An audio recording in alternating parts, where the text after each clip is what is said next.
आज के वीडियो में रिप्रोडक्टिव सिस्टम ऑफ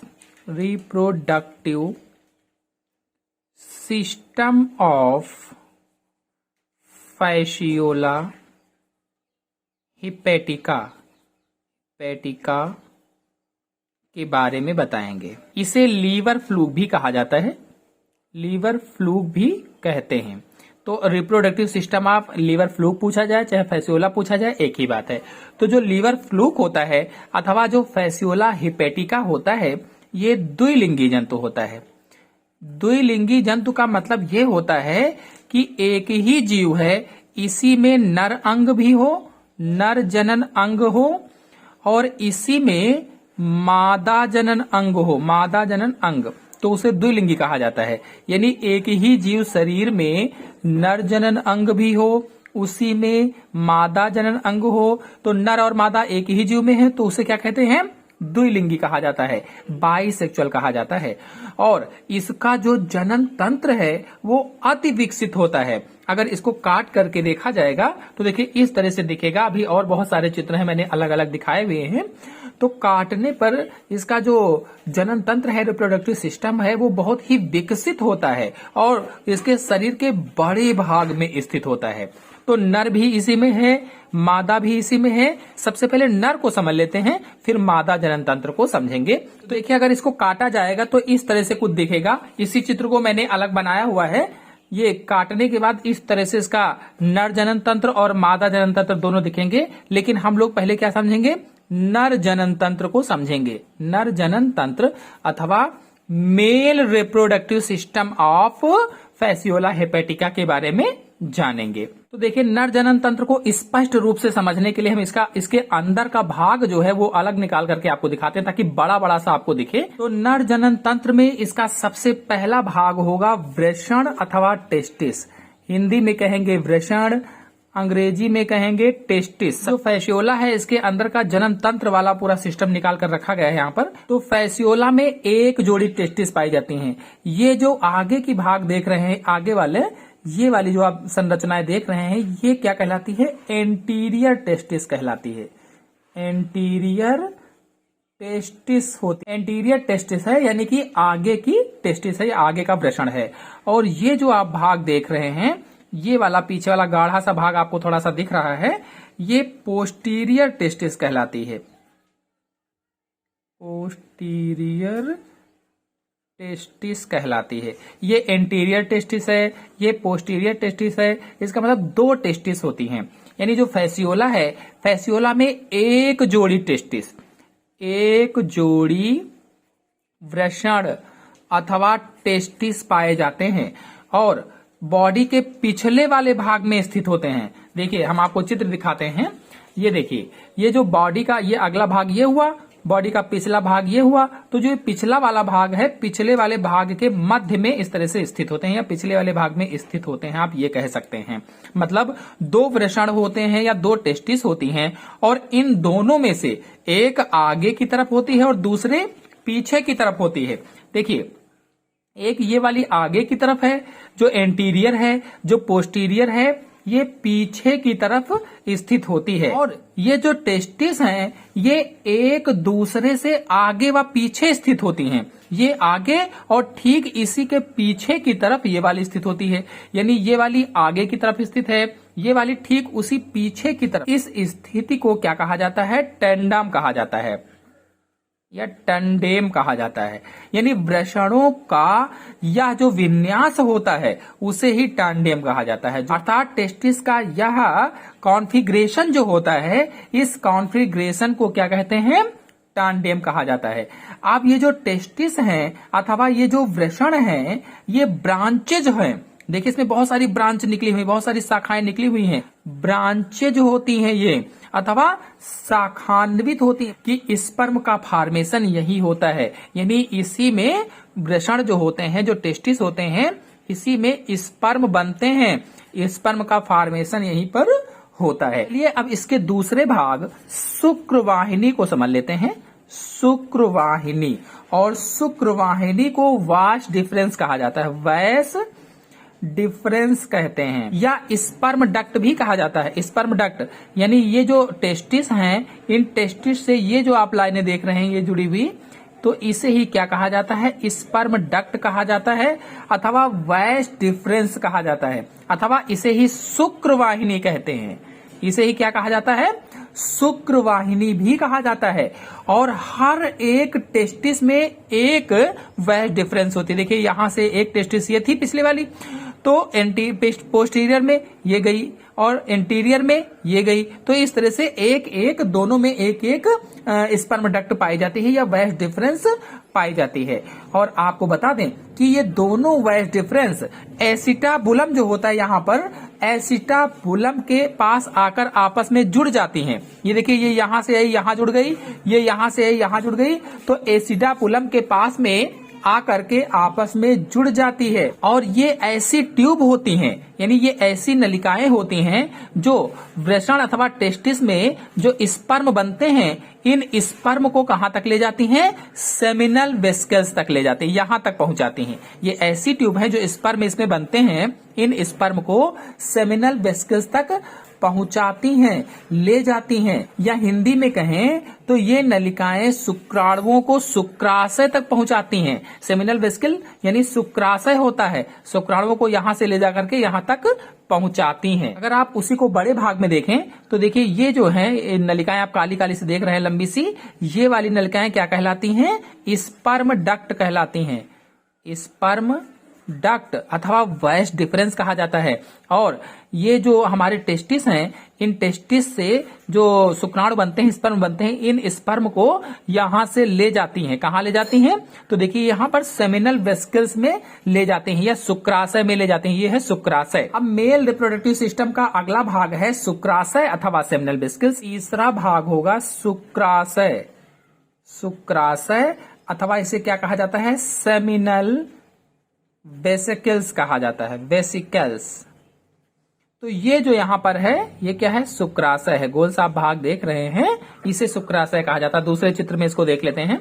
देखिए यहां से ये स्पर्म डक्ट आई या वैस डिफरेंस आई और यहां शुक्राशय में आपस में मिल जाती हैं, शुक्राणुओं को लाती हैं। ये जो शुक्राशय है, इस पार्ट को ठीक से देखने के लिए, अगर हम देखें इसको ठीक से, तो ठीक से देखने के लिए देखिए इस चित्र में अच्छे से दिखाई दे रहा है। ये जो शुक्राशय है, यहीं पर ये दोनों स्पर्म डक्ट या कह लीजिए कि वैस डिफरेंस आकर के मिलती हैं। शुक्राशय में आकर के यहीं पर वैस डिफरेंस आकर मिली हुई हैं। और आपको बता दें सेमिनल वेसिकल्स एसिटाबुलम के पास होता है, यहीं पर एसिटाबुलम होता है और एसिटाबुलम के पास ही ये पाया जाता है। और यह बिल्कुल नाशपाती के आकार का होता है, जैसे नाशपाती होती है, नाशपाती शेप होता है। और इसी में स्पर्म अथवा शुक्राणु इकट्ठा होते हैं, अथवा इनका संकलन यहीं पर होता है। जो स्पर्म है, जो शुक्राणु है, यहीं पर इकट्ठा होते हैं या इसी में भरे रहते हैं। फिर अगला भाग है एक्जिकुलेटरी डक्ट। अगला भाग कौन सा है? एक्जिकुलेटरी डक्ट। इसे हिंदी में स्खलन नलिका भी कहा जाता है। स्खलन नलिका भी कहते हैं। एक्जिकुलेटरी डक्ट को क्या कहते हैं? स्खलन नलिका भी कहा जाता है। और यह एक पतली कुंडलित नलिका होती है। देखिए यहां से ये वाला जो भाग है, यह एक पतली कुंडलित नलिका है। इसको बड़े चित्र में आपको दिखाते हैं।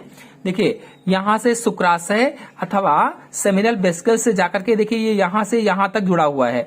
तो ये वाला जो आप भाग देख रहे हैं, ये पूरा भाग क्या है? एक्जिकुलेटरी डक्ट कहलाता है। और ये शुक्राशय से निकली है, टेढ़े मेढ़े होकर के आगे की ओर बढ़ी हुई, टेढ़े मेढ़े से आगे बढ़ती है। अगर मेल रिप्रोडक्टिव सिस्टम के अगले भाग को देखा जाए तो सिरस होता है। देखिए जो सिरस है ये है, और सिरस है यानी सिरस आवरण होता है। आपको बता दें कि इसे शिश्न भी कहा जाता है। शिश्न जैसे मनुष्य में था पेनिस, वैसे ही इसको शिश्न भी आप कह सकते हैं। सिरस को शिश्न भी कहा जाता है या पेनिस भी कहा जाता है। यह एक पेशी युक्त छोटी बेलनाकार रचना होती है। देखिए इसी के बीच में एक्जिकुलेटरी डक्ट ये निकली हुई है, इसी के बीच बीच में गई हुई है, अथवा स्खलन नलिका इसको कहा जाता है। और सिरस के बीच में ये पाई जाती है। ये जो सिरस है अथवा शिश्न है, ये नर जनन छिद्र से बाहर निकलता है। नर जनन छिद्र से ये बाहर की ओर निकल जाता है और फिर अंदर चला जाता है। ये इसी से बाहर निकलता है, इसी से अंदर की ओर चला जाता है। मतलब जो मेन जेनाइटल पोर है ये बाहर इसी से निकलता है और अंदर भी इसी के द्वारा लाया जाता है। एक तरीके का ये मैथुनांग होता है। जो सिरस है ये एक तरीके का क्या है, मैथुनांग होता है, मैथुन अंग होता है। और शिश्न अथवा सिरस प्रोस्टेट ग्रंथियों और शुक्राशय अथवा सेमिनल वेसिकल्स के साथ एक ही थैले में होता है। ये जो पूरा थैला बना हुआ है, तो इसमें देखिए शिश्न भी है, सिरस सैक भी है, सिरस आवरण भी है, ये सारा प्रोस्टेट ग्लैंड भी देखिए आपको दिख रही हैं, ये वाली प्रोस्टेट ग्लैंड भी हैं। तो ये सारा कुछ एक ही थैली नुमा संरचना में बंद रहता है। और इसी थैली नुमा संरचना को क्या कहा जाता है, इस पूरे को क्या कहते हैं, सिरस आवरण कहा जाता है, सिरस आवरण या सिरस सैक कहा जाता है। फिर मेल रिप्रोडक्टिव सिस्टम का अगला भाग है प्रोस्टेट ग्लैंड। देखिए इसमें एक्सक्लूडेड डक्ट मैंने लिखा था, तो एक्सक्लूडेड डक्ट हो जाएगा, फिर प्रोस्टेट ग्लैंड हो जाएगा। तो ये जो आप भाग देख रहे हैं, छोटे छोटे से फूल जैसी संरचनाएं आप देख रहे हैं, ये ही प्रोस्टेट ग्लैंड कहलाती हैं और ये असंख्य होती हैं। देखिए इसको दूसरे चित्र में आपको अच्छे से दिखाते हैं। तो ये देखिए इसमें मैंने बहुत अच्छे से तरीके दिखाया हुआ, देखिए बहुत सारी प्रोस्टेट ग्लैंड इसमें पाई जा रहे हैं। यूनिसेलुलर प्रोस्टेट ग्लैंड पाई जाती हैं, यूनिसेलुलर। और आपको बता दें ये जो ग्लैंड हैं ये एग्जैकुलेटरी डक्ट के चारों तरफ होती हैं।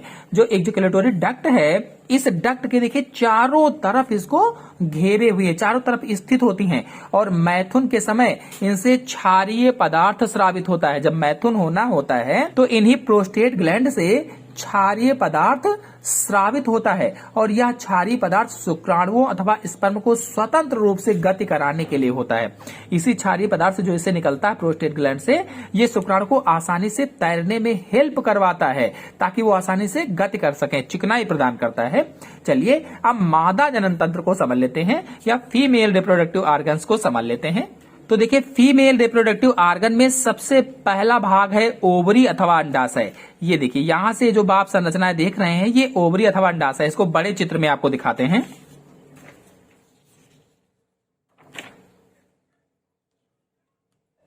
ये देखिए ये जो आप संरचना देख रहे हैं, ये क्या है, ये ओवरी है अथवा अंडाशय है। ओवरी या अंडाशय होता है। और लीवर फ्लूक अथवा फैसियोला में एक ओवरी होती है। जो लीवर फ्लूक है इसमें केवल ओवरी एक होती है, एक ओवरी पाई जाती है, ओनली वन। और यह शरीर के 1/3 भाग में स्थित होती है, 1/3 भाग में। और टेस्टिस से आगे की ओर स्थित होती है, टेस्टिस से आगे की ओर।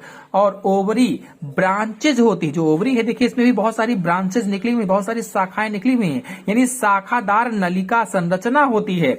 और इसे जर्मेरियम भी कहा जाता है। क्या कहते हैं इसको नाम, इसका जर्मेरियम भी नाम है, जर्मेरियम भी इसको कहा जाता है। और अंडे अथवा एग का निर्माण इसी के अंदर होता है, यानी इसी के अंदर अंडे बनते हैं, एग्स का निर्माण होता है, एग्स का फॉर्मेशन होता है। अब चलिए फीमेल रिप्रोडक्टिव ऑर्गन्स के अगले भाग पर आते हैं। और अगला भाग है दूसरा ओवरी के बाद में ओविडक्ट। ओविडक्ट अथवा अंडवाहिनी कहा जाता है, अंडवाहिनी। आप देखिए जो अंडवाहिनी, ये वाला जो आप हिस्सा देख रहे हैं, ये हिस्सा क्या है, ये हिस्सा अंडवाहिनी कहलाता है। इसे ओविडक्ट कहते हैं अथवा इसे ही अंडवाहिनी कहा जाता है। ये जो सभी शाखाएं हैं ये एक छोटी सक्रिय नलिका में खुलती हैं, इसे ही ओविडक्ट कहा जाता है। और ये अंडवाहिनी अंडों को धारण करती है, क्योंकि अंडवाहिनी इसको कहा जाता है हिंदी में, यानी अंडों को धारण करती है। मतलब अंडाशय से अंडे निकलकर यहीं पर आते हैं, यहां से अंडे निकले, ओवरी से अंडे निकले और अंडे निकल करके यहीं पर आते हैं। फिर अगला भाग है गर्भाशय अथवा यूट्रस। ये जो आप भाग देख रहे हैं ये क्या है, ये गर्भाशय अथवा यूट्रस है। ये वाला जो पूरा भाग है ये कुंडलित, ये गर्भाशय अथवा यूट्रस कहलाता है।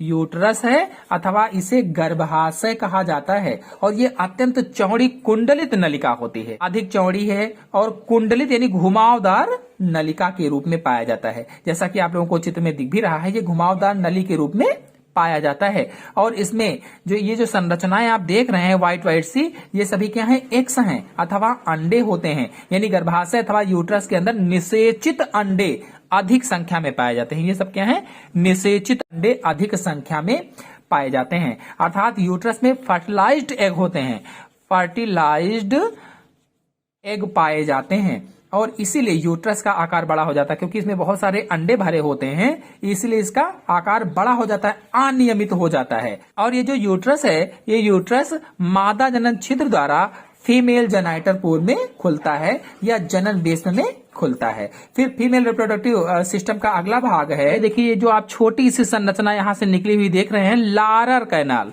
लारर कैनाल कहते हैं इसको, या लारर स्टीडिया नली कहा जाता है। और इस नली को योनि भी आप कह सकते हैं, इसको योनि भी कह सकते हैं। जैसे स्त्रियों में वेजिना होती है, ये तो बिल्कुल वही कार्य करती है जो ये नली है छोटी सी, ये लारर कैनाल होती है, या योनि होती है, या वेजिना का कार्य होती है। छोटी पेशी युक्त नली होती है।